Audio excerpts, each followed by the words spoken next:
বিজয় লাভের জন্য মানুষ কি না করে থাকে, যে কোনো সম্ভাব্য প্রচেষ্টা করে, কিন্তু নিজের বিজয় লাভের জন্য বাজিতে যা ইচ্ছে তাই রেখে দেওয়া কি উচিত কাজ? কখনোই নয়। নিজের হারানো সম্মান, নিজের হারানো সম্পত্তি, নিজের হারানো অধিকার ফিরে পাওয়ার শুধু একটাই পথ রয়েছে, আর তা হলো পুরুষার্থ, দ্যুতক্রিয়া নয়। যে মানুষ নিজেই হেরে গেছে, নিজেই নিজের জয়লাভ করার জন্য অন্য কাউকে কিভাবে বাজিতে রাখতে পারে, এ হলো সম্পূর্ণরূপে অনুচিত। অনেক সময় অনেক ধন লাভ করার জন্য, অনেক সম্পত্তি লাভ করার জন্য আমরা নিজের আসল ধন, আমাদের আপনজন, তাদেরকে হারিয়ে ফেলতেও প্রস্তুত হয়ে যাই। এটা একেবারেই উচিত নয়। যত বড়ই সংকট আসুক না কেন, আমাদের আপনজনদের আমাদের সাথেই রাখা উচিত। নিজের বিজয়ের জন্য ওনাদের বাজি রাখা ঠিক নয়। এই ভুল কেউ একজন করেছেন, আপনি তা ভুলেও করবেন না।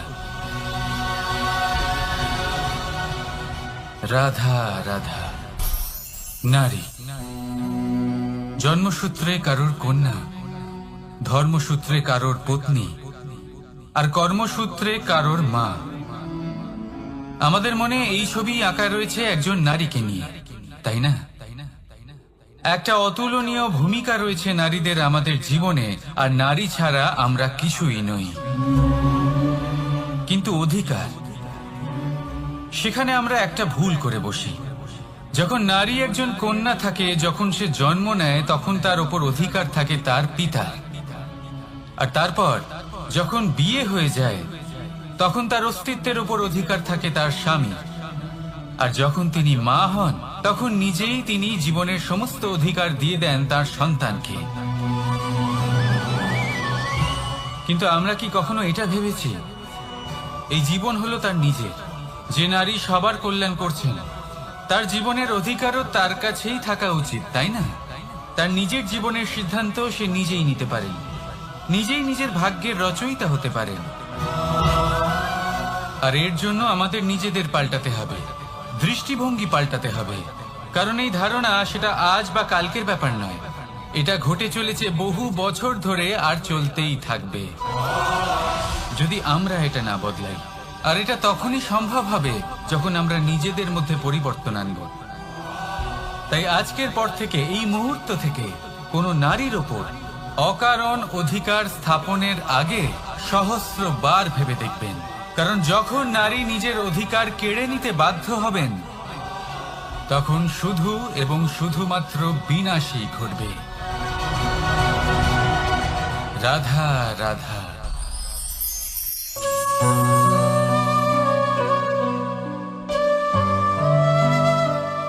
নারী, পুরুষরা যাকে নাম দিয়েছেন ত্রিয়া, কেন দিয়েছেন, কে দিয়েছেন, কেউ তা জানে না। কথায় আছে, পুরুষরা ভাবেন যে ত্রিয়া, ভাবেন একরকম, বলেন অন্য কিছু, আর করেন অন্য কিছু। কিন্তু সত্যিটা কি এটাই? আসল সত্যি হলো এটাই যে ত্রিয়া হলো সেই চরিত্রহীন পুরুষ, আর কেউ নয়। সেই পুরুষ যারা নারীকে বলেন যে আপনি হলেন মা, আপনি হলেন দেবী, আপনি হলেন বোন। আর ভাবেন কি? ভাবেন যে এই নারী হলো আমাদের পায়ের ধুলো, আর কিচ্ছু নয়। আর কি করেন? ওনাদের মাথায়, ওনাদের খোপায় মালা পরিয়ে দিয়ে ভাবেন যে ওনারা হলেন তাদের পায়ের ধুলোর সমান। একজন নারীর সম্মান ভঙ্গ করেন, তাদের দাসী মনে করেন।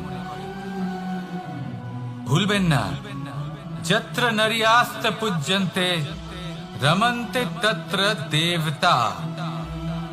অর্থাৎ যেখানে নারীকে পুজো করা হয়, সেখানে ঈশ্বর বাস করেন। আর যেখানে নারীকে অপমান করা হয়, সেখানে ঈশ্বর এবং ভাগ্য এই দুই রুষ্ট হয়।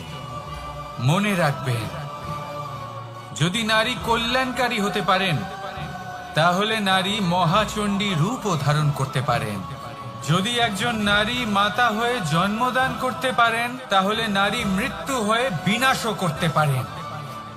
যেখানে নারী অপমানিত হবেন, সেখানে মহান ভারতও মহাভারতের পথে অগ্রসর হতে পারে। তাই মনে রাখবেন, নারীর অপমান যেন কখনোই না ঘটে। আর যদি কোথাও নারীর অপমান হয়, তার অর্থ হলো আপনার বিনাশ আপনার দিকেই আসছে। আর এটা হলো তার প্রথম পদক্ষেপের প্রথম পদধ্বনি। রাধা রাধা। যদি সন্তান কোনো দুষ্কর্ম করে, তাহলে সেই অপরাধ শুধু কি সেই সন্তানের? না, যদি সন্তান দুষ্কর্ম করে, তাহলে অপরাধী তার মাতা পিতাও, যারা পুত্রমোহর কারণে সেই অনুচিত কাজে তাকে বাধা দেননি। অপরাধী হলেন তার পিতামহ, যিনি নিজের কর্তব্যবোধের কারণে নিজের পরিবারের যত্ন নেননি, যিনি সন্তানকে কখনো শাস্তি দেননি। অপরাধী হলেন তার সেই গুরুও, যিনি নিজের শিষ্যের সেই দুষ্কর্ম দেখেও তাকে প্রতিহত করতে পারেননি। একজন হবু রাজার কর্তব্য হলো নিজের প্রজার কাছে সে যেন এক উদাহরণ প্রস্তুত করতে পারে। কিন্তু যদি এত অনুচিত উদাহরণ প্রস্তুত হয়ে থাকে, তাহলে মা বাবার, বাড়ির বয়োজ্যেষ্ঠদের কর্তব্য হলো ওনারা যেন সেটা সেখানেই থামায়, হয় ভালোবেসে, নয়তো শাস্তি দিয়ে। যদি না থামানো হয়, তাহলে মহাভারত অবশ্যম্ভাবী। অনেক ব্যক্তির মনে একটা প্রশ্ন জাগে আমাকে আর রাধাকে নিয়ে। বলেন যে, না আমি আর রাধা একসাথে থাকি, না আমাদের বিয়ে হয়েছে, আমি এখানে দ্বারকাতে, ও ওখানে বর্ষণাতে, তাও এত ভালোবাসা কি করে? এ কেমন সম্পর্ক? আমি তাদের একটা সহজ কথা বলতে চাই। আপনি কখনো আয়নার দিকে দেখেছেন? নিজের দুই চোখের দিকে তাকিয়ে জিজ্ঞাসা করুন, এই দুই চোখ একসাথে কেন বন্ধ হয়? একসাথে কেন খোলে? একসাথে কেন ঘুমোয়? একসাথে কেন কাঁদে? আজীবন কোনো এক মানুষের সাথে সম্পর্ক রাখা অবশ্যই সম্ভব, তাদের সাথে দেখা না করে। আমার আর রাধার ভালোবাসাও কিছুটা এরকমই, আর কিছুটা এরকমই হয় ভালোবাসা দুই নয়নের মতো, যারা কখনোই মিলিত হবে না, কিন্তু চিরকালের জন্য একসাথে জুড়ে থাকবে। এই অনুভূতি নিঃস্বার্থ হয়, আর এই নিঃস্বার্থ ভালোবাসা আপনাকে আনন্দের পথে অগ্রসর করে। জীবনে সবসময় নিঃস্বার্থভাবে ভালোবাসুন, শুধুমাত্র আনন্দই পাবেন। তাহলে আসুন আমার সাথে নিঃস্বার্থভাবে ভালোবেসে বলুন, রাধা রাধা। মানুষ, কোন ব্যক্তির নির্মাণ হয় কিভাবে?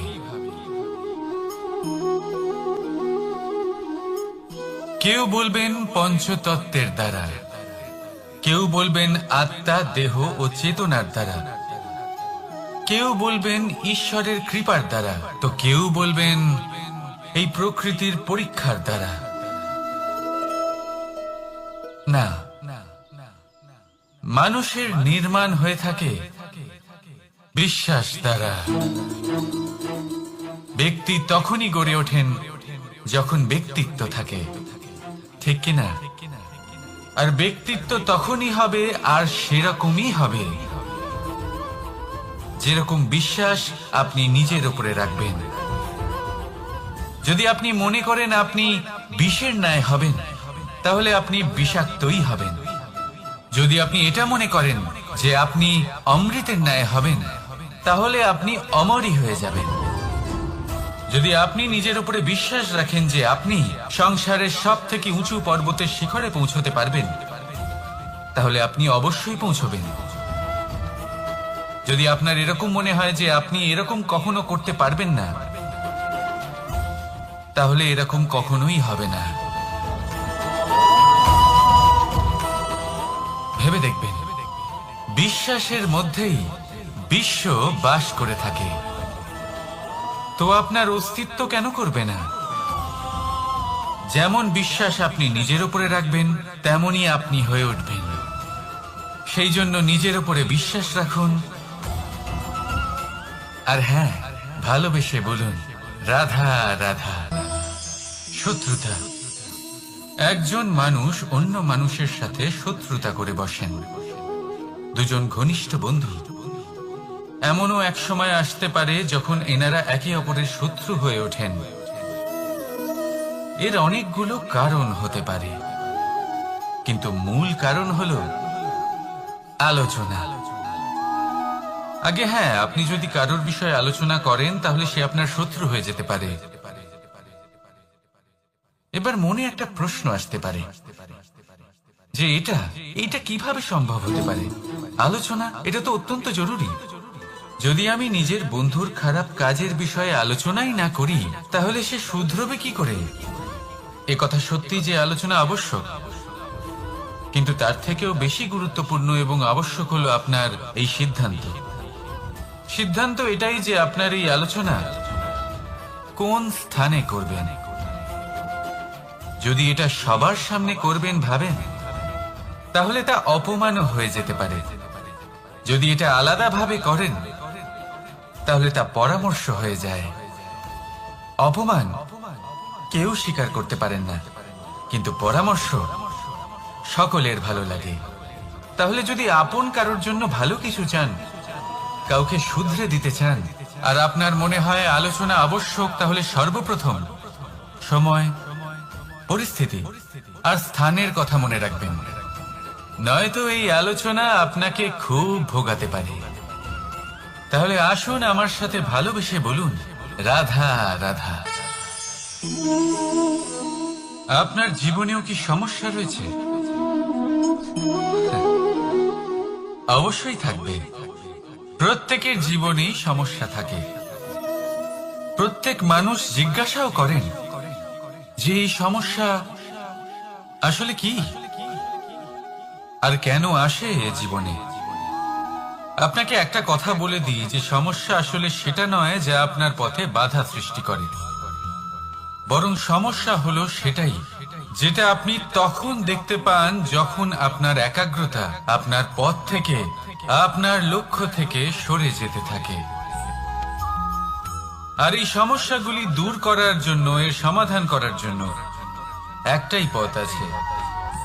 নিজের সমস্ত ভাবনা আরো একবার একাগ্র করুন নিজের পথের দিকে, নিজের লক্ষ্যের দিকে। আপনার সমস্ত ভাবনা যদি কেন্দ্রীভূত হয় নিজের লক্ষ্যে, তাহলে এই সমস্যা দূরে থাকবে।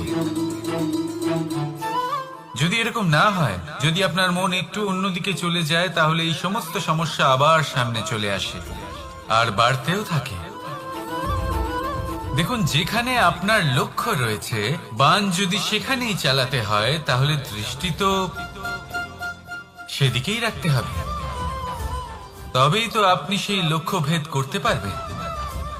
সেই জন্য মনে রাখবেন, সর্বদা লক্ষ্য রাখবেন নিজের পথে, সেই পথেই সামনে এগোতে থাকুন নিজের লক্ষ্যের দিকে।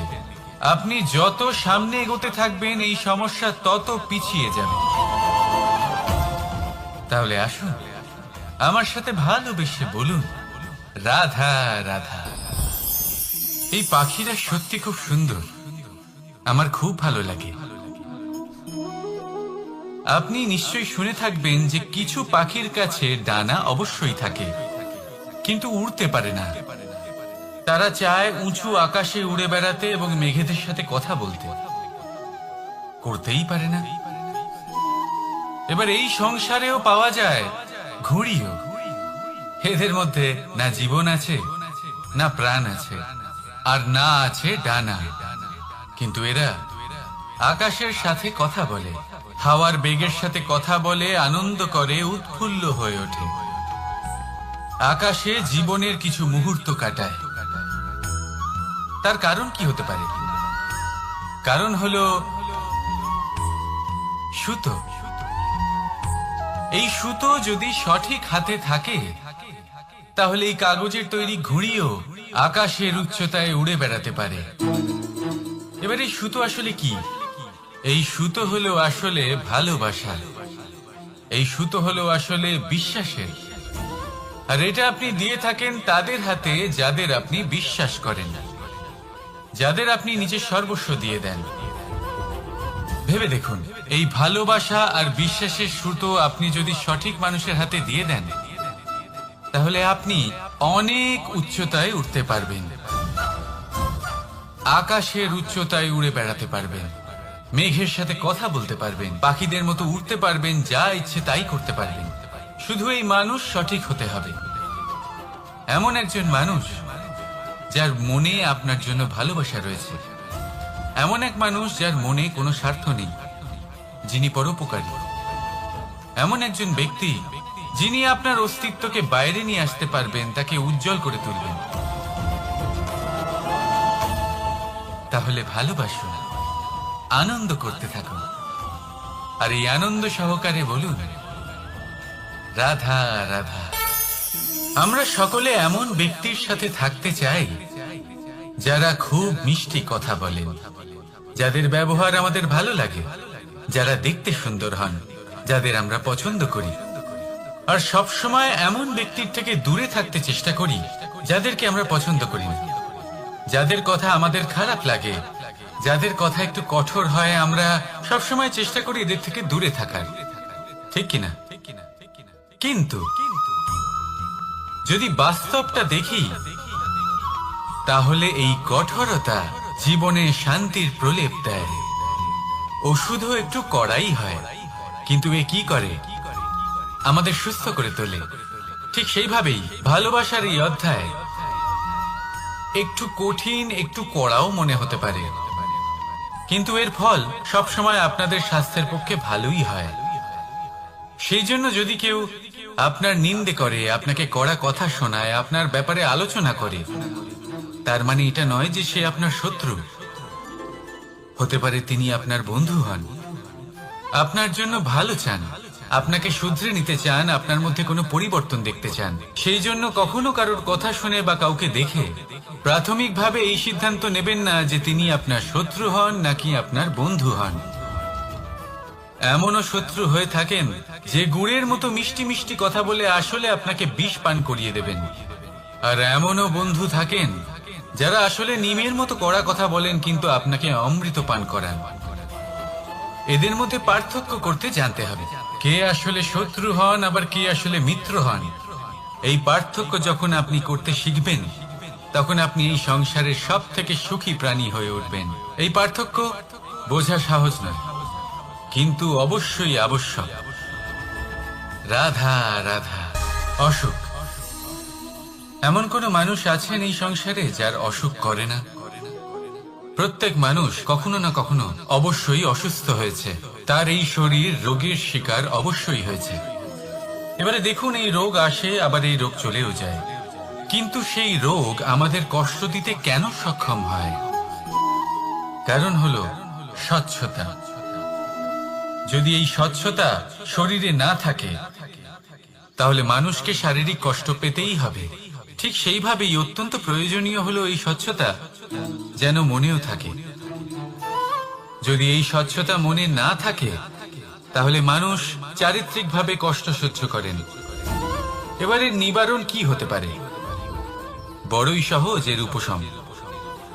যদি রোগ শরীরে হয়, তাহলে সর্বপ্রথম স্বচ্ছতা বজায় রাখতে শিখুন, এই শরীরকে পরিষ্কার রাখতে শিখুন।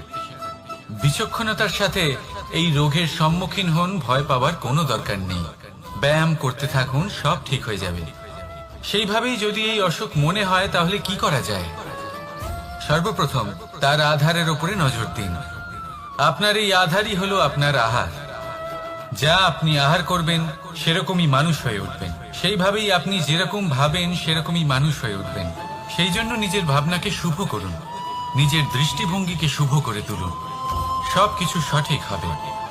আপনার আমার সবার মধ্যেই এক রাক্ষস বাস করে, তার সম্মুখীন হন, তাকে পরাস্ত করুন। তাহলে এই রোগ সে শরীরেই হোক বা মনের মধ্যে, যদি সঠিক সময় তাকে আটকানো না যায়, তাহলে যে কোনো সময় তা মহামারীর রূপ ধারণ করবে। সেই জন্য সাবধানে থাকুন, সুস্থ থাকুন। তাহলে আসুন আমার সাথে ভালোবেসে বলুন রাধা রাধা। বাজ পাখিকে পক্ষীরাজ বলা হয়। বাজের আয়ু হলো মোটামুটি 70 বছর। এবার 40 বছর হতে হতেই ওদের পালক লম্বা এবং ভঙ্গুর হয়ে যেতে থাকে। ঠোঁট বেঁকে যায়, ডানা ভারী হয়ে যায়, অর্থাৎ আগের মতো উঠতে পারে না, সেই শক্তি থাকে না। এবার সেই বাজ কি করবে? বাজ সব থেকে কঠিন নির্বাচন করে, নির্বাচন নিজের পুনর্স্থাপনা। সর্বপ্রথম একটা বিশাল পর্বতে যায়, একান্তে নিজের এক বাসস্থান তৈরি করে, আর তারপরে পাথরের সাথে নিজের ঠোঁট বারবার আঘাত করতে করতে সেই ঠোঁট ভেঙে ফেলে। তারপরে সে অপেক্ষা করে সেই ঠোঁট পুনর্নির্মাণ হওয়ার। তারপর সেটাই করে নিজের পালকের সাথে। তারপরে নিজের ডানা থেকে এক এক করে ভারী পালকগুলো ছিঁড়ে ফেলে দেয়। আর তারপর 150 দিনের এই যন্ত্রণা সহ্য করার পরে ও ফিরে পায় নিজের ওড়বার অনন্য ক্ষমতা, সেই শক্তি। আর তারপরে ও জীবনের পরবর্তী 30 বছর বাঁচে। কি বুঝলেন আপনি? যদি ইচ্ছে শক্তি থাকে তাহলে একজন দুর্বলও শক্তিশালী হতে পারে। আপনিও এটাই করুন, নিজের অতীতের যন্ত্রণার বোঝাগুলিকে ত্যাগ করুন আর কল্পনার খোলা আকাশে উন্মুক্ত হয়ে উড়ে বেড়ান। নিজের পুনর্স্থাপনা করুন, তবেই সর্বশ্রেষ্ঠ হতে পারবেন। আর মনে রাখবেন, এই ছোট ছোট পদক্ষেপই বড় বড় শিখরে পৌঁছে দিতে পারে। তাহলে আসুন আর আমার সাথে ভালোবেসে বলুন রাধা রাধা। আপনি কি কখনো জলকে নিজের মুঠোতে ধরে রাখার চেষ্টা করেছেন? চলুন আজ করা যাক।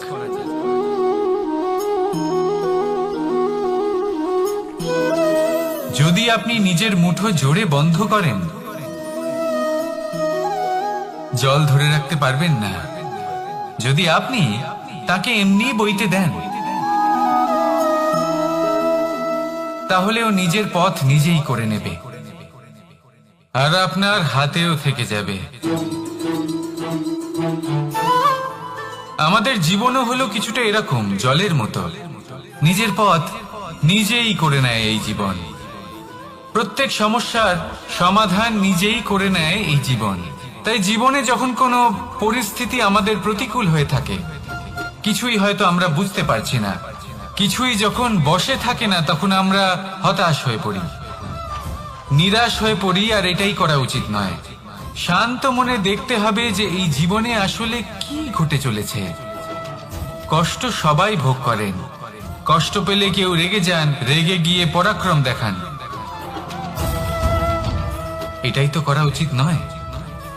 শান্ত মনে সেটাই করতে হবে যা জীবন আমাদের শেখাতে চাইছে। জীবন আমাদের সব শিখিয়ে দেবে, শুধু মনে রাখবেন কখন প্রয়াস করতে হবে আর কখন আমাদের প্রতীক্ষা করতে হবে, সেটা আগে আপনাকে বুঝতে হবে। তাহলে আসুন আমার সাথে ভালোবেসে বলুন রাধা রাধা। বল, শক্তি, পরাক্রম এই সংসারের বিকাশের মূল। কিন্তু কখনো ভেবেছেন যে প্রকৃতি আমাদের এই বল, শক্তি, পরাক্রম কেন দিয়েছেন? যাতে আমরা জীবনে কারোর উদ্ধার করতে পারি, কাউকে সাহায্য করতে পারি, কারোর জন্য ভালো কিছু করতে পারি, কোনো গরিব অসহায় মানুষের জন্য কিছু করতে পারি। এই বল, এই শক্তির সদ্ব্যবহার করতে পারি। কখনো দেখেছেন এমন মানুষ যার কাছে অসীম শক্তি আছে, কিন্তু তার সাথে অসম্ভব অহংকারও রয়েছে, যিনি নিজেকে সর্বশ্রেষ্ঠ বলে মনে করেন, খারাপ কাজও করেন। আপনি দেখবেন প্রকৃতি এবং মানুষ তাকে ভাঙতে সর্বদা চেষ্টা করেন। মনে রাখবেন, যতই সুবিশাল পর্বত হোক না কেন, তা যদি পথে পড়ে, তাকে ভেঙে পথ প্রশস্ত করা হয়। যদি আপনার কাছে বল থাকে, শক্তি থাকে, পরাক্রম থাকে, তাহলে তার সদ্ব্যবহার করুন, কাউকে সাহায্য করুন, কাউকে রক্ষা করুন। যদি আপনি আপনার শক্তির দুর্ব্যবহার করেন, তাহলে মনে রাখবেন আপনি নিজের বিনাশ নিজেই আমন্ত্রণ করছেন।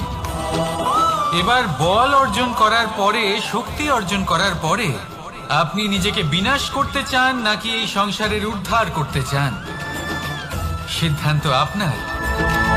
রাধা রাধা। মানুষ আর ধন, এই দুইয়ের মধ্যে সম্পর্ক খুব ঘনিষ্ঠ। ধন হলো সেই শক্তি যার ব্যবহার মানুষ করে থাকে সাংসারিক বস্তু ক্রয় করার জন্য, নিজের জীবন যাপন করার জন্য। আর মানুষ হলো সেই শক্তি যারা ধনকে গুরুত্বপূর্ণ করে তোলেন। এবার একটা কথা বলি, ব্যবহার করা উচিত ধনকে আর ভালোবাসা উচিত মানুষকে। এটা বেশিরভাগ মানুষই বোঝেন না। মানুষ এখানেই সব থেকে বড় ভুল করে বসেন। তারা ভালোবাসেন ধনকে আর ব্যবহার করেন মানুষকে। এ হলো অনুচিত। দেখুন, আপনি একটা সূচের দ্বারা যুদ্ধ করতে পারবেন না, আর কোনো তলোয়ার দ্বারা বস্ত্র সেলাই করতে পারবেন না, তাই না? কোনটা কিসের জন্য হয় সেটা বোঝা অত্যন্ত জরুরি। আপনিও সঠিক দিকে অগ্রসর হন। মানুষকে ভালোবাসুন আর ধনকে ব্যবহার করুন। যদি আপনি মানুষকে ব্যবহার করেন তাহলে আপনি ভালোবেসে ফেলবেন ধনকে, আর এই ভালোবাসা ধীরে ধীরে পরিণত হবে লোভে, আর ধীরে ধীরে এটা আপনাকে বিনাশ করে দেবে। তাহলে সমস্ত মানুষকে ভালোবাসুন আর এইভাবে ভালোবেসে বলুন, রাধা রাধা। সাফল্য কে না চান? সাফল্য লাভ করার, শিখরে পৌঁছানোর আলাদাই একটা আনন্দ রয়েছে। আর আপনজনদেরও কে না চান? প্রত্যেক মানুষ চান যেন জীবনে তার কোনো আপনজন থাকে যারা সব সময় তাদের সাথে থাকবে, কারণ আপনজনের সাথেই তো সাফল্যের আনন্দ সব থেকে বেশি পাওয়া যায়। কিন্তু আসলে কি হয়, অনেক সময় সাফল্যের খোঁজে সেই পথে চলতে চলতে আমরা আপনদের থেকে দূরে চলে যাই। না চাইতেও দূরে চলে যেতে হয়, ওনাদের সাথে সময় কাটাতে পারি না। আর আমরা ভুলে যাই যে সাফল্যের আসল আনন্দ আপনজনদের সাথেই পাওয়া যায়। সফল হওয়ার পরে আপনদের সাথে দেখা হলে তাদের চোখে আমাদের জন্য যে আবেগ থাকে, যে সম্মান, যে প্রেম থাকে, সেটাই হলো আসল পুরস্কার। আমরা সেই কথা ভুলে যাই এবং একা হয়ে পড়ি। বেশিরভাগ সময় এটাই হয়। বেশিরভাগ সময় সফল মানুষগুলি একা হয়ে যান। এবার আপনি কি চান? আপনি অসফল হয়ে দিনগুলি একাকিত্বে কাটাতে চান, নাকি সফল হয়ে আপনজনদের সাথে আনন্দে থাকতে চান? সেই সিদ্ধান্ত আপনার। সাফল্যের পেছনে ছুটুন, নিজেকে উজাড় করে দিন, কিন্তু আপনজনদের সঙ্গ ত্যাগ করবেন না। সেই আপনজন যারা আপনার সাফল্যের জন্য দায়ী, সেই আপনজন যিনি আপনার সাফল্যে আনন্দ পান, সুখ লাভ করেন, তাদের কখনো ত্যাগ করবেন না। আসুন আমার সাথে ভালোবেসে বলুন, রাধা রাধা। ভগবান আর ভক্ত যখন একাকার হয়ে যায়,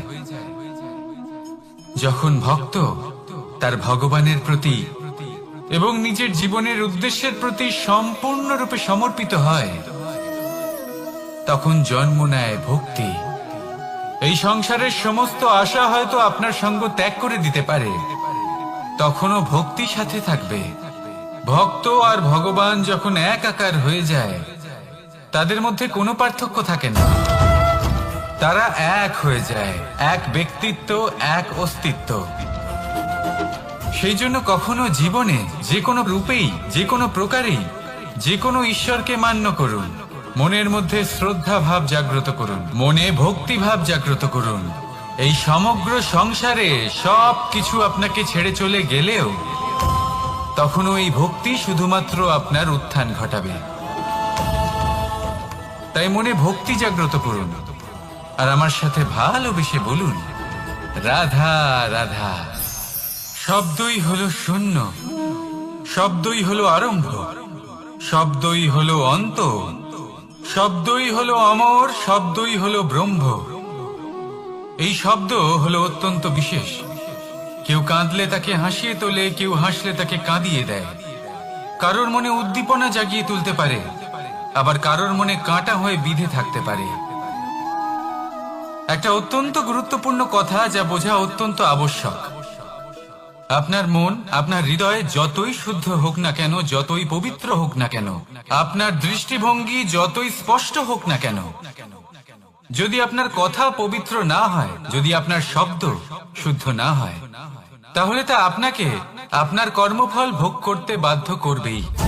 একটা সহজ উদাহরণ দিই। আপনার জীবনে এমন কেউ অবশ্যই থাকবেন যাকে আপনি পছন্দ করেন না, যিনি হয়তো অধর্মী মানুষ, যিনি হয়তো দুর্বুদ্ধি সম্পন্ন মানুষ, কিন্তু তার জন্য অপশব্দ প্রয়োগ করলে তার মধ্যে কোনো পরিবর্তন আসবে না, তার মানসিকতা বদলাবে না, শুধু মনে প্রতিশোধ স্পৃহা জেগে উঠবে, মনে হিংসা জাগবে, আর কিচ্ছু নয়। সেই জন্য নিজের শব্দকে নিয়ন্ত্রণ করুন, নিজের কথা সংযত করুন। শ্রেষ্ঠ থেকে শ্রেষ্ঠতর মানুষকেও সাবধানী হতে হয়, কারণ যদি এই শব্দের প্রয়োগ সঠিক না হয়, তাহলে আজীবন মানুষকে নির্বাক হয়ে থাকতে হতে পারে। তাহলে নিজের শব্দ নিয়ন্ত্রিত রাখুন, নিজের কথাকে শুভ করুন, এতে প্রেমবোধ জাগিয়ে তুলুন, আর সেই প্রেমবোধ নিয়েই বলুন রাধা রাধা। বরদান এবং অভিশাপ, এই দুই হলো একই মুদ্রার দুটি পিঠ। এই বরদান আমরা অনেক কারণে পেতে পারি, কখনো নিজের পরিশ্রমের কারণে, কখনো নিজের তপস্যার কারণে, কখনো আমাদের পূর্বপুরুষদের কর্ম ও তপস্যার কারণে। কিন্তু এই বরদান কতক্ষণ বরদান থাকবে তা আমরা নিশ্চিত করতে পারি না, তা সুনিশ্চিত করে শুধুমাত্র আমাদের কর্ম। যদি আপনাকে উদাহরণ দিই, আপনি রেশমের কীট দেখেছেন? ও বরদান পেয়েছে যে ও নিজের সুরক্ষার জন্য খোলস বানাতে পারে। এবারও তাতে এত মত্ত হয়ে যায় যে এমন এক আবরণ বানিয়ে ফেলে যাতে সে নিজেই আবদ্ধ হয়ে চাপা পড়ে মরে যায়। এটার তাৎপর্য কি? তাৎপর্য খুবই সরল। গর্ব করা খুবই ভালো, কিন্তু অহংকার করা কখনোই উচিত নয়। যদি অহংকার মনের মধ্যে প্রবেশ করে, তাহলে এই বরদান অভিশাপে পরিণত হতে সময় লাগে না। আর যদি কর্মশ্রেষ্ঠ হয়, তাহলে অভিশাপ বরদানে পরিণত হয়। তাহলে আসুন, শ্রেষ্ঠ কর্ম করুন আর আমার সাথে ভালোবেসে বলুন রাধা রাধা। সুখ, দুঃখ, মৃত্যু, মহামারী, এগুলো কখনো বলে আসে না, আবার জিজ্ঞাসা করেও আসে না। এমনই হয় দ্রুত ক্রীড়ার এই খেলায়। এক কারাগারের মতো, একটা মাকড়সার জালের মতো। যেমন একটা মাকড়সার জাল একটা পোকাকে নিজের দিকে আসতে আকর্ষিত করে নিজের চমকের দ্বারা, নিজের গঠন দ্বারা, সেরকমই দ্রুত ক্রীড়ার এই খেলা মানুষকে নিজের দিকে আসতে প্ররোচিত করে। শেষে গিয়ে মানুষ আটকা পড়ে। পার্থক্য শুধু এটাই, যখন এক পোকা এই জালে জড়িয়ে পড়ে তখন সে তার প্রাণ হারায়। মানুষ যখন এই দ্রুত ক্রীড়ায় আকর্ষিত হয়, সে নিজের মান, নিজের ধন সব কিছু হারায়, নিজের বিবেক হারিয়ে ফেলে। কিন্তু আপনি আপনার বিবেক কখনোই হারাবেন না। যদি আপনার মনে লোভ চলে আসে, আপনি লোভী হয়ে ওঠেন। যদি আপনি দ্রুত ক্রীড়ার এই খেলায় আটকা পড়েন, তাহলে মনে রাখবেন, এই খেলা থেকে ফিরে আসা প্রায় অসম্ভবই বলা যায়। নিজের বিবেক কখনো হারাতে দেবেন না, কারণ বিনাশ আসার প্রথম লক্ষণ হলো বিবেকের বোধ চলে যাওয়া। এই প্ররোচনায় কখনো পা দেবেন না। আর আমার সাথে ভালোবেসে বলুন রাধা রাধা। বিজয়, বিজয় লাভের জন্য মানুষ কি না করে থাকে, যে কোনো সম্ভাব্য প্রচেষ্টা করে। কিন্তু নিজের বিজয় লাভের জন্য বাজিতে যা ইচ্ছে তাই রেখে দেওয়া কি উচিত কাজ? কখনোই নয়। নিজের হারানো সম্মান, নিজের হারানো সম্পত্তি, নিজের হারানো অধিকার ফিরে পাওয়ার শুধু একটাই পথ রয়েছে, আর তা হলো পুরুষার্থ, দ্রুতক্রিয়া নয়। যে মানুষ নিজেই হেরে গেছে, নিজেই নিজের জয়লাভ করার জন্য অন্য কাউকে কিভাবে বাজিতে রাখতে পারে? এ হলো সম্পূর্ণরূপে অনুচিত। অনেক সময় অনেক ধন লাভ করার জন্য, অনেক সম্পত্তি লাভ করার জন্য আমরা নিজের আসল ধন, আমাদের আপনজন, তাদেরকে হারিয়ে ফেলতেও প্রস্তুত হয়ে যাই। এটা একেবারেই উচিত নয়। যত বড়ই সংকট আসুক না কেন, আমাদের আপনজনদের আমাদের সাথেই রাখা উচিত। নিজের বিজয়ের জন্য ওনাদের বাজি রাখা ঠিক নয়। এই ভুল কেউ একজন করেছেন, আপনি তা ভুলেও করবেন না। রাধা রাধা। নারী জন্মসূত্রে কারোর কন্যা, ধর্মসূত্রে কারোর পত্নী, আর কর্মসূত্রে কারোর মা। আমাদের মনে এই ছবি আঁকা রয়েছে একজন নারীকে নিয়ে, তাই না? একটা অতুলনীয় ভূমিকা রয়েছে নারীদের আমাদের জীবনে, আর নারী ছাড়া আমরা কিছুই নই। কিন্তু অধিকার, সেখানে আমরা একটা ভুল করে বসি। যখন নারী একজন কন্যা থাকে, যখন সে জন্ম নেয়, তখন তার উপর অধিকার থাকে তার পিতা। আর তারপর যখন বিয়ে হয়ে যায়, তখন তার অস্তিত্বের উপর অধিকার থাকে তার স্বামী। আর যখন তিনি মা হন, তখন নিজেই তিনি জীবনের সমস্ত অধিকার দিয়ে দেন তার সন্তানকে। কিন্তু আমরা কি কখনো এটা ভেবেছি এই জীবন হলো তার নিজের? যে নারী সবার কল্যাণ করছেন, তার জীবনের অধিকারও তার কাছেই থাকা উচিত, তাই না? তার নিজের জীবনের সিদ্ধান্ত সে নিজেই নিতে পারেন, নিজেই নিজের ভাগ্যের রচয়িতা হতে পারেন। আর এর জন্য আমাদের নিজেদের পাল্টাতে হবে, দৃষ্টিভঙ্গি পাল্টাতে হবে। কারণ এই ধারণা সেটা আজ বা কালকের ব্যাপার নয়, এটা ঘটে চলেছে বহু বছর ধরে আর চলতেই থাকবে যদি আমরা এটা না বদলাই। আর এটা তখনই সম্ভব হবে যখন আমরা নিজেদের মধ্যে পরিবর্তন আনব। তাই আজকের পর থেকে, এই মুহূর্ত থেকে, কোনো নারীর ওপর অকারণ অধিকার স্থাপনের আগে সহস্রবার ভেবে দেখবেন। কারণ যখন নারী নিজের অধিকার কেড়ে নিতে বাধ্য হবেন, তখন শুধু এবং শুধুমাত্র বিনাশই ঘটবে। রাধা রাধা।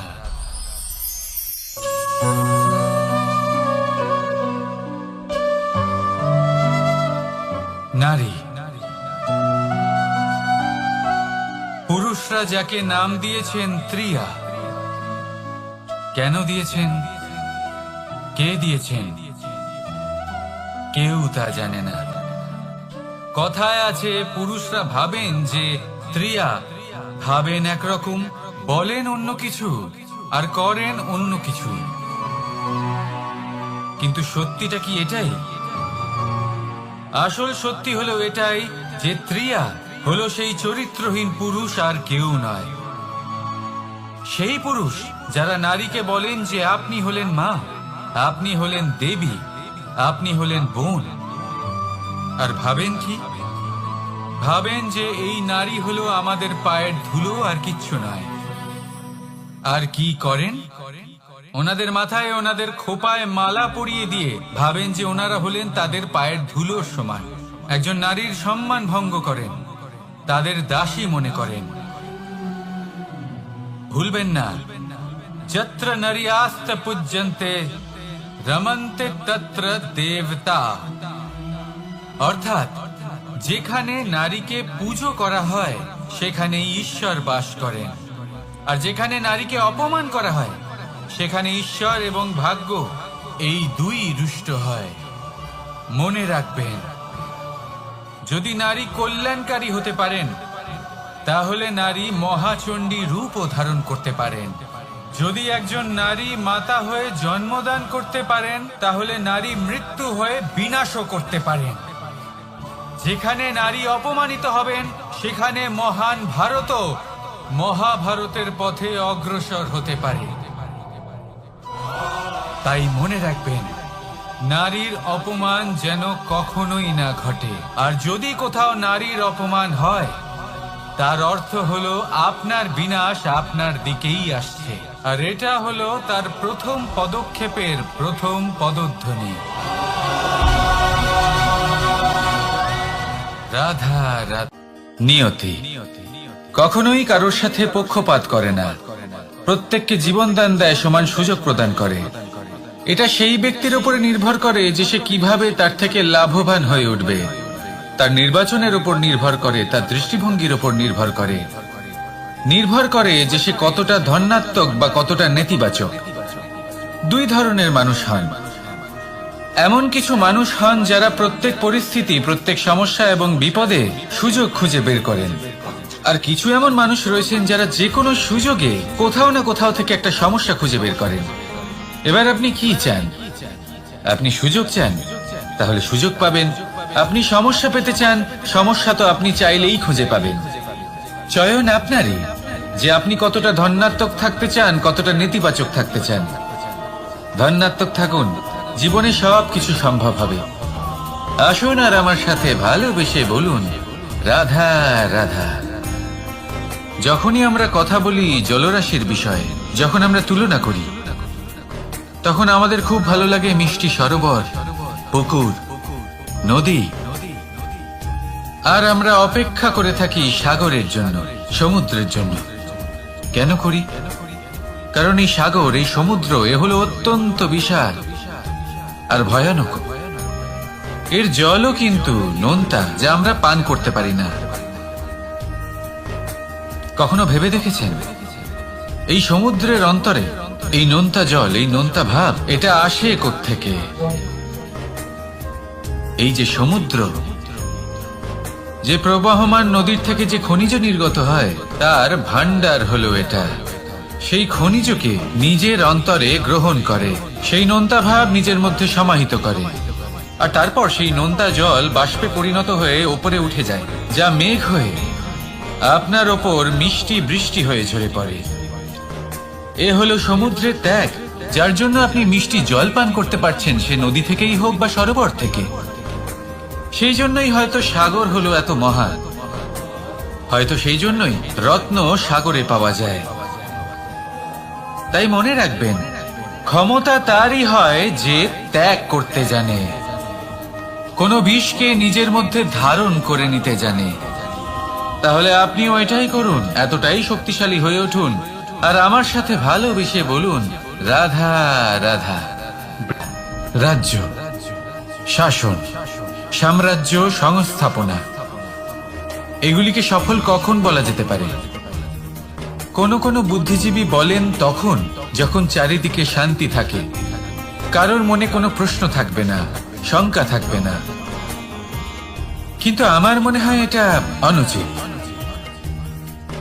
কোনো রাজ্যের পক্ষে বা কোনো শাসনকালে সবথেকে বড় সংকট তখন আসে যখন সবথেকে বেশি যোগ্য ব্যক্তি বা সবথেকে বেশি বিদ্বান ব্যক্তিও শুধু মুখদর্শক হয়ে বসে থাকেন।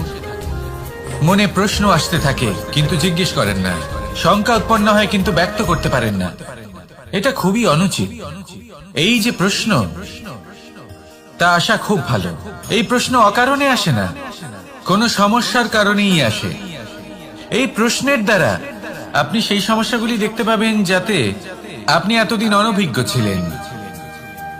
আর যত প্রশ্নের নিবারণ আপনি করবেন, ততই আপনার রাজ্য, আপনার শাসন আরো শ্রেষ্ঠ হয়ে উঠবে। এই প্রশ্ন, এই শঙ্কা, এগুলো আপনাকে সমাধানের চূড়াতে অবশ্যই নিয়ে যাবে। সেই জন্য না প্রশ্ন করা অনুচিত, আর না শঙ্কা ব্যক্ত করা অনুচিত, আর না তিনি মূর্খ যিনি প্রশ্ন করেন, শঙ্কা ব্যক্ত করেন। তাই এনাদের কখনো দূরে করে দেবেন না, এনাদের নিজস্ব মতামত রাখতে দিন। যখন সবাই মিলে একমত হবেন, তখন নিশ্চিত রূপে বলা যায় যে এই রাজ্য, এই শাসন, এই সংস্থাপনা সাফল্যের শিখরে রয়েছে। তাহলে আসুন আর আমার সাথে ভালোবেসে বলুন রাধা রাধা। কোনো প্রাণী, মানুষ অত্যন্ত চঞ্চল হয়, একদম জলের মতো। জলও অত্যন্ত চঞ্চল, অত্যন্ত উৎসুক। জল সবসময় উৎসুক হয়ে থাকে আকাশের কাছে যাবার জন্য। সেই জন্য সে নিজেকে জ্বালায়, বাষ্প হয়, আর আকাশে পৌঁছে মেঘে সমাহিত হয়ে যায়। তারপর সেই জল উৎসাহিত হয়ে থাকে যে ও কবে বৃষ্টির ধারা হয়ে মাটিতে ঝরে পড়বে। প্রখর বায়ুর বেগ সহ্য করে। আপনি কি কখনো কোনো জলের ধারা দেখেছেন? তার সামনে যতই মাটি থাকুক না কেন, যতই কাদা থাকুক না কেন, যখন এই জলের ধারা বইতে আরম্ভ করে দেয়, তখন এই কাদাকে নিজেই ধুয়ে নিয়ে যায়।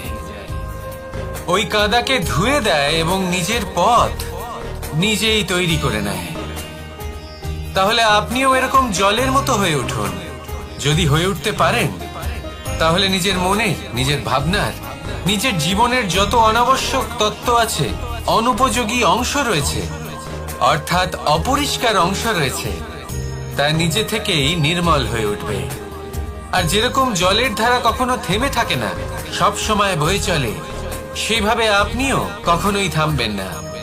সবসময় বয়ে চলুন, এগোতে থাকুন।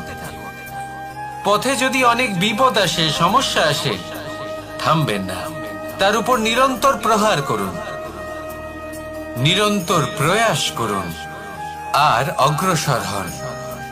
আপনি ভেবে দেখুন, এই জলের ধারা কখনো থেমে থাকে না, সবসময় বয়ে চলে, বিপদের সম্মুখীন হয়ে তাকে সাথে বয়ে নিয়ে চলে।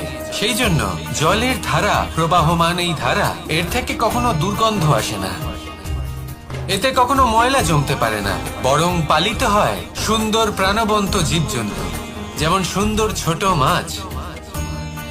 তাই আপনিও এটাই করুন, কখনো থামবেন না, শুধু চলতে থাকুন, জলের ধারার মতো বইতে থাকুন।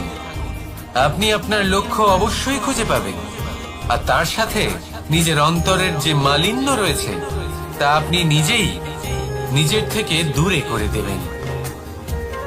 তাহলে আসুন আর আমার সাথে ভালোবেসে বলুন, রাধা রাধা। সময়, জীবন, কাল। দেখতে গেলে এই তিনটি শব্দ একটি শব্দেরই সমার্থক শব্দ মনে হয়, কিন্তু এই শব্দগুলির অর্থ কি সমান? কখনোই নয়। হ্যাঁ, এই সময় চলতে থাকে, জীবন চলতে থাকে, কালচক্র চলতে থাকে। এই সময় কেটে যায়, কিন্তু এই জীবন, একে যাপন করতে হয়। কি বলেন? এই জীবনে কিছু করুন বা কিছু না করুন, জীবন এমনি কেটে যাবে, আপনি জানতেও পারবেন না। কিন্তু সেটা আমাদের উদ্দেশ্য নয়, একে যাপন করতে হবে। এই জীবনে প্রেরণা পেতে শিখুন, প্রেরণা দিতে শিখুন, আহ্বান গ্রহণ করতে শিখুন, আহ্বান জানাতে শিখুন, মহান কাজ করতে শিখুন, ধন্যাত্মক বোধ জাগিয়ে তুলুন। জীবন অতিবাহিত করার অর্থ কি, তা আপনি শিখে যাবেন। কারণ সময় কেটে যায়, সমস্ত যুগ কেটে যায়, কিন্তু জীবনের রীতি জীবন কাটিয়ে দেওয়া নয়, জীবন যাপন করা। এই জীবন সম্পূর্ণরূপে অনুভব করতে হবে, নতুন পথ বানাতে হবে। এবারে যদি এই জীবন বাঁচার সময় একবার ভেবে দেখুন, যদি মনে প্রেম থাকে, সদ্ভাবনা থাকে, তাহলে কি হবে? এই জীবনকে বাঁচার অনুভূতিটাই অন্যরকম হয়ে যাবে, একটা আনন্দময় অনুভূতি লাভ করবেন। তাহলে এটাই করুন আর আমার সাথে ভালোবেসে বলুন, রাধা রাধা। এবার অনেক সময় মানুষের মনে এরকম প্রশ্ন আসে যে এই সংসারে সব থেকে বড় বিপদ কি? কেউ বলে ধর্ম সংকট, আবার কেউ বলে প্রাণের ওপর আসা সংকট। প্রত্যেক মানুষের জীবনে বিভিন্ন সংকট আসে, আর এই সমস্ত সংকট অত্যন্ত বিচিত্র হতে পারে। এই সমস্ত সংসার হলো সংকট দ্বারা পরিপূর্ণ। ঠিক আছে, আপনাকে একটা উদাহরণ দিই। একজন ধনী ব্যক্তি, এবার ওনার জীবনে সংকট কি হতে পারে? সংকট এটাই যে কেউ তার সম্পত্তি চুরি না করে নেয়, আমরা বুঝতে পারছি। এবার একজন চোর, তার জীবনে সংকট কি হতে পারে? যে চুরি করার সময় সে যদি তার একটা কাশি চাপতে না পারে, তাহলে সে ধরা পড়ে যেতে পারে, ঠিক কিনা? আবার অনেক সময় এমনও হয় যে যার জন্য আমি সংকট, সেও আমার কাছে সংকট। যেমন এই পরিস্থিতিতে দেখুন, সংকট হলো সংকট, এ তো জীবনে থাকবে, কিন্তু এর সম্মুখীন কিভাবে হওয়া যায়? বিপদ আপদ আপনাকে সন্ত্রস্ত করে রাখতে পারে, কিন্তু এই বিপদ প্রত্যেকের জীবনে কোনো না কোনো কারণে থাকে। এটা আপনাকে দেখায় যে আপনার মধ্যে কি খামতি রয়েছে, কেন রয়েছে। এই বিপদ হলো সেই মাধ্যম যার দ্বারা আপনি নিজের দুর্বলতাকে নিজের শক্তিতে পরিবর্তন করতে পারেন। একটা ফুলের দিকে তাকান। একটা ফুল তার বুকে যখন একটা সূচ বিধে এপার ওপার হয়ে যায়, শুধু তখনই আমাদের প্রভুর জন্য ফুলের মালা তৈরি করা যায়। সেই জন্য কখনোই বিপদকে ভয় পাবেন না, তার থেকে দূরে পালাবেন না, একে স্বাগত জানান। বোঝার চেষ্টা করুন এই বিপদ কেন আছে। যদি বিপদকে বুঝতে পারেন তবেই জীবনকে বুঝতে পারবেন। যদি জীবনকে বুঝতে পারেন তবে এই বিপদকে সম্পদে পরিণত করতে পারবেন। আসুন আর আমার সাথে ভালোবেসে বলুন, রাধা রাধা। কখনো কখনো মনে এই ভাবনা আসতেই পারে যে ঈশ্বর আজ পর্যন্ত এত রূপে অবতীর্ণ হয়েছেন, এতবার এই পৃথিবীতে এসেছেন, তারপরেও এই সংসারে কোথাও না কোথাও এই পাপ বসবাস করে। এটার কারণ কি? এটার কারণ আমরা স্বয়ংই। যখন কোনো ব্যক্তি এই পৃথিবীর পথপ্রদর্শন করে, এই সংসারকে উচিত দিশা দেখায়, এই সংসারের মঙ্গল করে, আমরা সেই ব্যক্তিকে মানুষ থেকে ঈশ্বর বানিয়ে ফেলি। সেই ব্যক্তির পতন স্বয়ং আমাদের হাতেই হয়ে যায়। কারণ সেই ব্যক্তি তার শ্বাস প্রশ্বাসের জন্য হয় না। সেই ব্যক্তি হলো সেই ভাবনা যা সে এই সংসারকে প্রদান করেছে। আমরা সেই ব্যক্তির ভাবনাটারই অন্ত করে দিই। এটা উচিত নয়। আমরা ওনাকে প্রভু মেনে নিই। প্রভু মানার পর আমরা ওনার কাছে প্রার্থনা করি, হে প্রভু আমাদের সাহায্য করুন। যদি উনি প্রভুও হন, তাও উনি পৃথিবীতে এসেছেন মনুষ্য রূপে। যা কর্ম করেছেন, যা শক্তি প্রাপ্ত করেছেন, এই দেহ থেকেই প্রাপ্ত করেছেন। আপনাদের এটা বোঝানোর জন্য যে এই কাজ আপনিও করতে পারেন। যারা সৎ আত্মা থাকেন তাদের জন্য সর্বশ্রেষ্ঠ শ্রদ্ধাঞ্জলি হলো এটাই যে আপনি তাদের পদচিহ্ন অনুসরণ করে চলুন। না ওনাদের স্মরণে থাকুন, না পুষ্পের মালা ওনাদের চরণে রাখুন, বরং তাদের ভাবনাকে অনুসরণ করে সেই ভাবনা নিয়ে এগিয়ে চলুন। এটা না শুধু আপনার জন্য, বরং সমগ্র সংসারের জন্য লাভদায়ক। তাহলে এটাই করুন আর আমার সাথে ভালোবেসে বলুন, রাধা রাধা। যখন কঠোর রোদে আমাদের শরীর উত্তপ্ত হয়ে যায়, আমরা গরম অনুভব করি, তখনই যদি বর্ষা হয় আর বৃষ্টির জলের ফোঁটা আমাদের শরীরে এসে পড়ে, তখন কেমন অনুভূতি হয়? বর্ষার এই জলের ফোঁটা যখন ধরিত্রীতে পড়ে, তখন যে নাদ উৎপন্ন হয়, মনে হয় যেন এক সঙ্গীত। এমন এক সঙ্গীত যা স্থিরতার সাথে আমাদের বুঝিয়ে দেয় যে এই সূর্যের উত্তাপ, এই রোদ, তা চিরকালের জন্য থাকবে না। সূর্যের কিরণের যতই তেজ থাকুক, যখন বর্ষা আসবে এই রোদের কিরণকে শীতল করবে। সূর্যের তেজ যতই বেশি হোক না কেন, কখনো না কখনো কালো মেঘ আসবে আর সূর্যকে ঢেকে দেবে। অর্থাৎ এই প্রকৃতি আমাদের শিক্ষা দেয় যে কারোর প্রকাশ, যে কারোর মেধা চিরকাল টিকে থাকে না। এবার যদি কথা বলি অন্ধকারের বিষয়ে, তবে রাত্রির কালো অন্ধকারকে একটা জোনাকির আলো পরাজিত করে। অর্থাৎ অন্ধকারও চিরকালের জন্য বজায় থাকে না।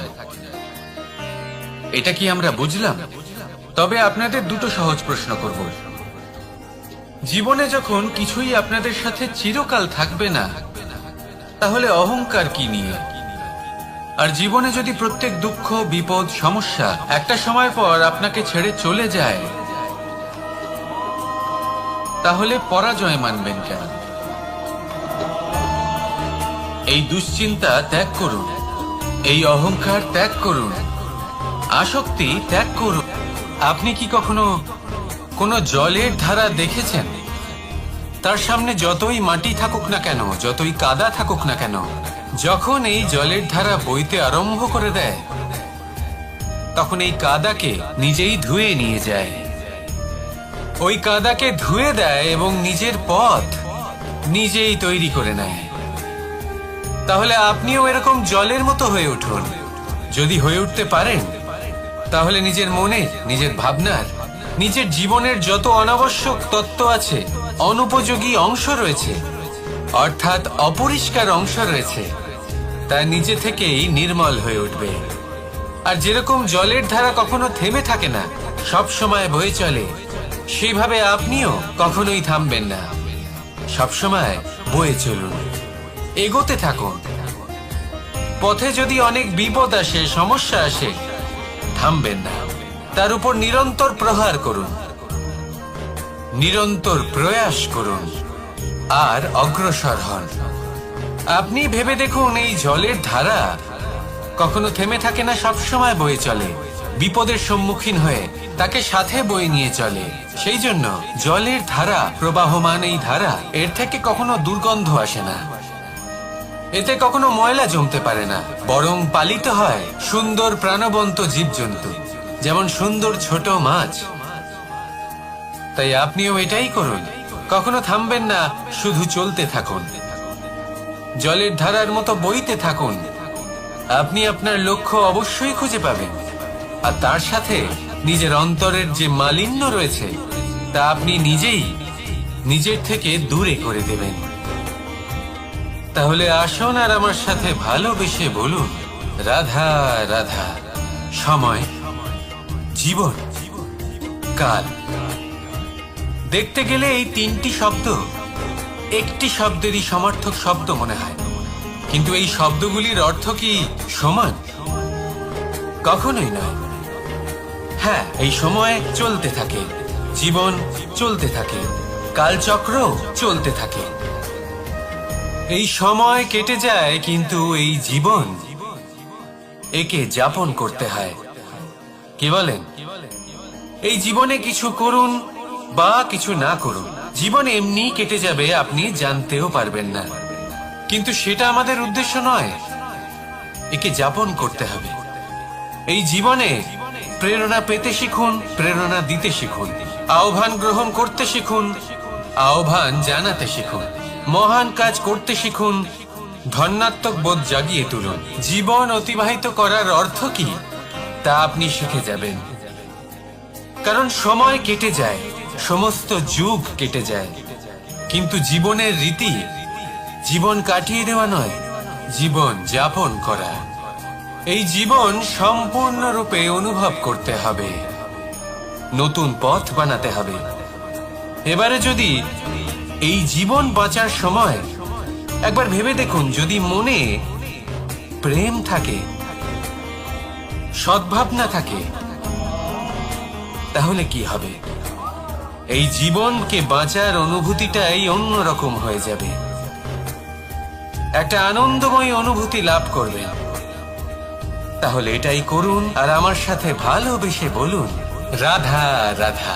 এবার অনেক সময় মানুষের মনে এরকম প্রশ্ন আসে যে এই সংসারে সব থেকে বড় বিপদ কি? কেউ বলে ধর্ম সংকট, আবার কেউ বলে প্রাণের উপর আসা সংকট। প্রত্যেক মানুষের জীবনে বিভিন্ন সংকট আসে, আর এই সমস্ত সংকট অত্যন্ত বিচিত্র হতে পারে। এই সমস্ত সংসার হলো সংকট দ্বারা পরিপূর্ণ। ঠিক আছে, আপনাকে একটা উদাহরণ দিই। একজন ধনী ব্যক্তি, এবার ওনার জীবনে সংকট কি হতে পারে? সংকট এটাই যে কেউ তার সম্পত্তি চুরি না করে নেয়, আমরা বুঝতে পারছি। এবার একজন চোর, তার জীবনে সংকট কি হতে পারে? যে চুরি করার সময় সে যদি তার একটা কাশি চাপতে না পারে, তাহলে সে ধরা পড়ে যেতে পারে, ঠিক কিনা? আবার অনেক সময় এমনও হয় যে যার জন্য আমি সংকট, সেও আমার কাছে সংকট। যেমন এই পরিস্থিতিতে দেখুন, সংকট হলো সংকট, এ তো জীবনে থাকবে, কিন্তু এর সম্মুখীন কিভাবে হওয়া যায়? ঈর্ষা আমাদেরই মনে বসবাস করা আরো একটা শত্রু। তবে এই শত্রু কখনো কখনো আমাদের জন্য লাভদায়কও হতে পারে। কিন্তু যদি আমরা সতর্ক না থাকি তাহলে সেটা ততটাই ঘাতক হয়ে উঠতে পারে। যদি আপনার কোনো প্রতিদ্বন্দ্বী থেকে থাকে যে এগিয়ে চলেছে, তাকে দেখে আপনার মনে ঈর্ষা উৎপন্ন হয়, আর ঈর্ষাবশত আপনি নিরন্তর চেষ্টা করতে থাকেন, পরিশ্রম করতে থাকেন সামনে এগোনোর জন্য, তাহলে তার দ্বারা আপনার বিকাশই হবে। কিন্তু যদি আপনি নিজের বিরোধীকে শেষ করতে দেওয়ার জন্য অগ্রসর হন, তাকে বিনাশ করার জন্য অগ্রসর হন, তাহলে এই ঈর্ষা প্রথমে আপনার বিনাশ অবশ্যই করবে। একটা কথা আছে, এটা পশু প্রবৃত্তি, আপনি শুধুই নিজের বিকাশের কথা ভাববেন। তিনিই হলেন প্রকৃত মানুষ, যিনি অন্য মানুষের জন্য প্রাণও দিতে পারেন। এই ঈর্ষা যদি আপনাকে বিকাশের পথে নিয়ে যেতে পারে তাহলে খুবই ভালো। যদি আপনাকে অন্য কাউকে বিনাশ করে দেওয়ার পথে অগ্রসর করে তাহলে তার থেকে দূরে থাকাই ভালো। যেমন ধরুন, আপনার কাছে একটা সূচ আছে যার দ্বারা আপনি ছেঁড়া কাপড়ও সেলাই করতে পারবেন বা অন্য কারোর পাত্রে ছিদ্রও করে দিতে পারবেন। আপনি কি চাইবেন, নিজের বিকাশ নাকি অন্য কারোর বিনাশ? সিদ্ধান্ত আপনারই। আসুন আর আমার সাথে ভালোবেসে বলুন, রাধা রাধা। বিষ এবং অমৃত, এর ভিত্তিতেই সংসার চক্র চলতে থাকে। যখন সমুদ্র মন্থন হয়েছিল তখন এই দুই প্রাপ্ত হয়েছিল। প্রথমে বিষ পাওয়া গেল, তারপর অমৃত। জীবন মন্থন করলেও এগুলো লাভ করা যায়। এবার এই যে বিষ, তা হলো অমৃতের থেকে অনেক বেশি শক্তিশালী এবং সেই জন্যই অনেক বেশি ঘাতকও। এবার বোঝার চেষ্টা করি এই বিষ আসলে কি।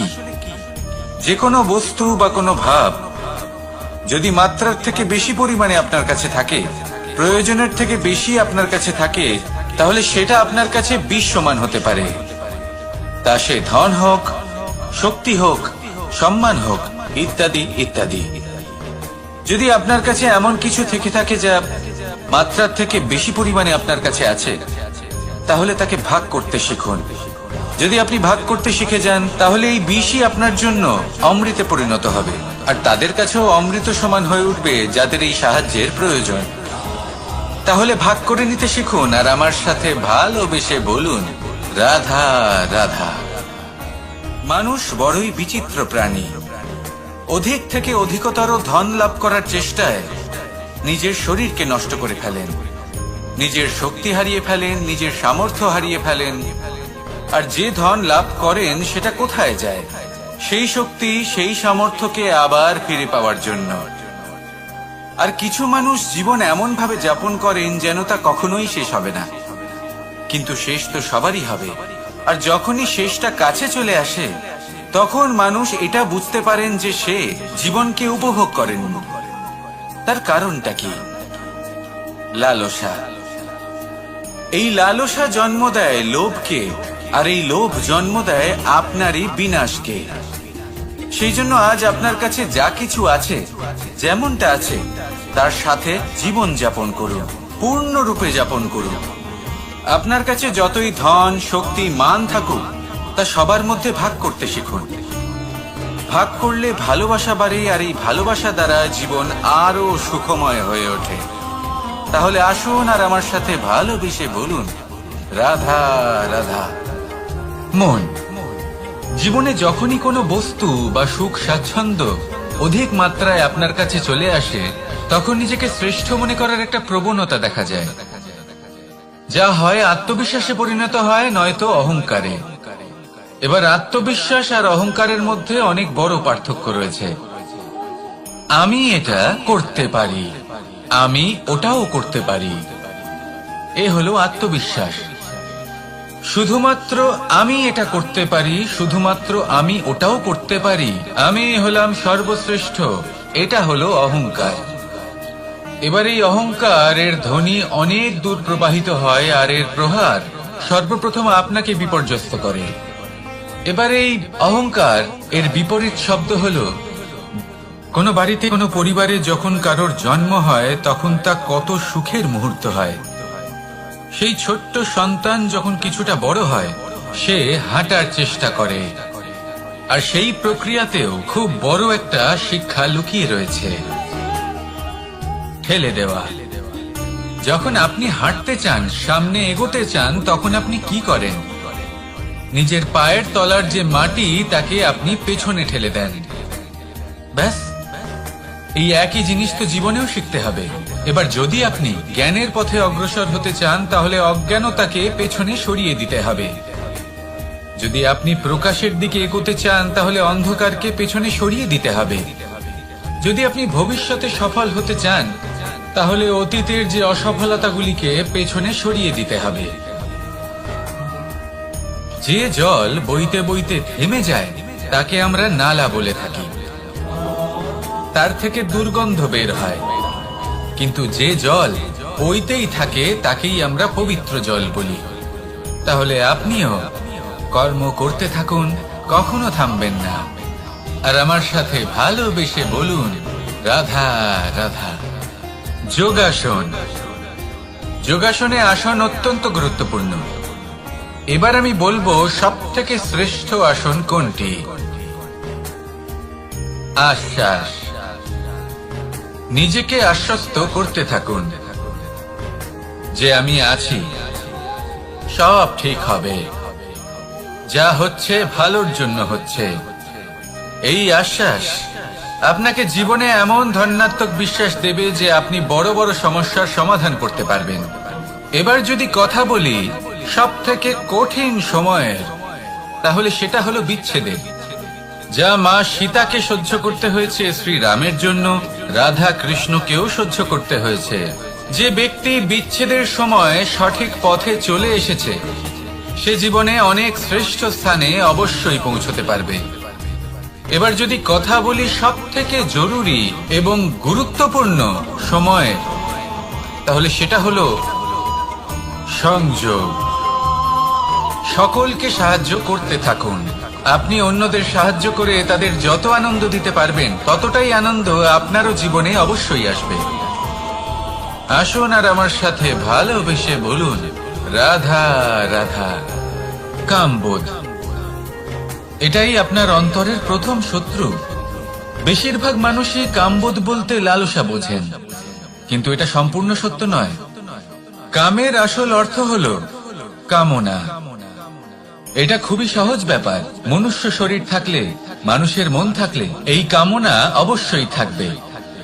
এবার এটাই দেখতে হবে যে এই কামনা নেতিবাচক কামনা নাকি ইতিবাচক কামনা। অন্য কারোর জিনিসে নজর দেওয়া, অন্য কোনো মানুষের উপর নজর দেওয়া, কোনো অনুচিত বস্তুর দিকে নজর দেওয়া, এই নেতিবাচক কামনা। আর এই দুষ্কামনা মানুষকে দিয়ে অপকর্ম করাবেই করাবে। তাই মনে রাখবেন, যে ব্যক্তি নিজের কামনাকে নিয়ন্ত্রণে রাখতে পারেন, তিনি সঠিক পথেও থাকেন, সঠিক লক্ষ্যে পৌঁছতেও পারেন। যিনি কামনা নিয়ন্ত্রণে রাখতে পারেন না, তিনি তার পথও হারিয়ে ফেলেন এবং লক্ষ্যচ্যুতও হন। তাই মনে রাখবেন, নিজের কামনাগুলিকে নিয়ন্ত্রণে রাখুন।